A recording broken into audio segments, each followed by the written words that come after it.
The cabin filter is located behind the glove box. Open the glove box.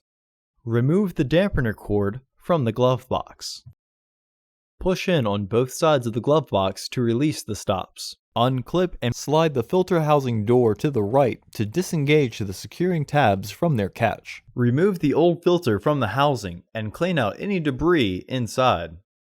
Insert your new filter into the housing, with its airflow indicating arrow pointing down. Slide the filter housing door to the left to secure the tabs behind their catch. Reinstall the filter housing door. Reinstall the glove box assembly. Partially close the glove box to re-engage the stoppers. Reinstall the dampening cord.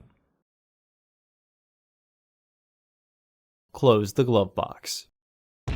Order your parts today at filterheads.com. Also, please like our video and subscribe to our channel so you won't miss any new content.